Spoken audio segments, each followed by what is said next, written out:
مجھے بھارت سے پیار ہے. میں نے عرب کی یونیورسٹی سے پی ایچ ڈی کی تو عرب کی گورنمنٹ نے مجھے وہیں پر جاب دلائی اور پہلے ہی مہینے سے 7.5 لاکھ روپے میری سیلری ریٹ تھی. مجھے وہاں روکنے کے لیے سرکار نے بھی زور ڈالا. میں نے پتا جی سے پوچھا، اس وقت وہ زندہ تھے، میں نے وہاں سے فون کر کے پتا جی سے پوچھا میں کیا کروں. کہا پہلی فلائٹ لے کر بھارت میں آ جاؤ. انہوں نے کہا کہ ہم نے سنکلپ لیا ہے کہ ہم بھارت کو چھوڑ کر دنیا میں کہیں نہیں جائیں گے. جب دیش کا وبھاجن ہوا تھا، جب پاکستان بنا تھا، تو پاکستان کے لوگوں نے، پاکستان کی سرکار نے میرے پتا جی کو پاکستان بلانے کی بہت کوشش کی. یہاں تک کہ اس وقت کے پاکستان کے پرائم منسٹر لیاقت علی خان نے ہمارے بھارت کے پرائم منسٹر شری جواہر لال نہرو سے کہا مولانا نعمانی کہ ہم کو ضرورت ہے، ہم کو یہاں کا سنویدھان بنانا ہے جس میں اسلامک چیزیں بھی ہوں اور جو سیکولر بھی ہو، جو ڈیموکریٹک بھی ہو. میرے پتا جی اسلامک لا کے دنیا کے سب سے بڑے اسکالر تھے. انہوں نے کہا نہرو جی نے کہ میں بات کرتا ہوں.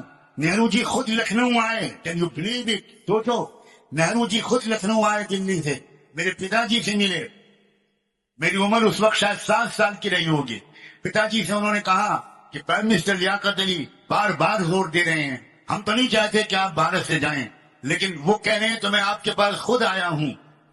اگر جانے کو تیار ہوں تو میں پوری ویوستھا کرنے کے لیے تیار ہوں. آپ اور آپ کی پوری لائبریری، آپ اور آپ کا پورا پریوار بڑے آرام سے ایک چارٹر پلین میں پاکستان میں بھیج دوں گا.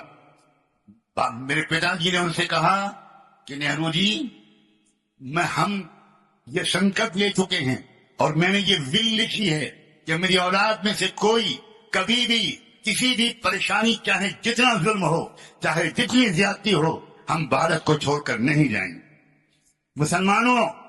مسلمانوں بھارت کی ایک دھارمک اہمیت بھی ہے. لوگ تم کو صحیح اتہاس نہیں بتاتے. پہلا انسان جب اتارا تھا خدا نے، پہلا پیغمبر تو عرب میں نہیں اتارا تھا، مکے اور مدینے میں نہیں اتارا تھا. وہ جمبو سرالدیپ کا علاقہ تھا جو ساؤتھ انڈیا اور سری لنکا میں ہے. وہاں اترے تھے آدم علیہ السلام. اور آدم کا نام عربی زبان کا شبد نہیں ہے، آدم سنسکرت زبان کا شبد ہے.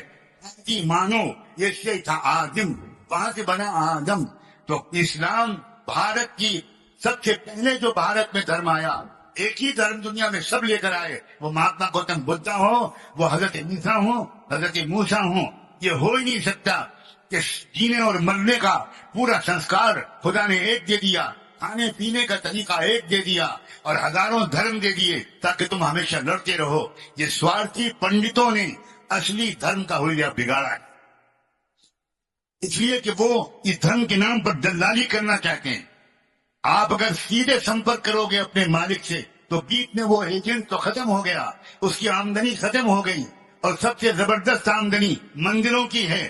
اس آمدنی پر نہ انکم ٹیکس ہے نہ سیل ٹیکس، بلکہ انکم ٹیکس کمشنر اور سیل ٹیکس کمشنر خود آ کر وہاں ماتھا ٹیکتے ہیں. یہ سب جھوٹ ہے، یہ سب فراڈ ہے. نوجوانوں آگے بڑھو، ادھین کرو، اسٹڈی کرو، دماغ کو روشن کرو، دل کو بڑا کرو، ہردے کو بڑا کرو اور ایسے بہادر لیڈروں کو مضبوط طریقے سے ان کے ساتھ سہیوگ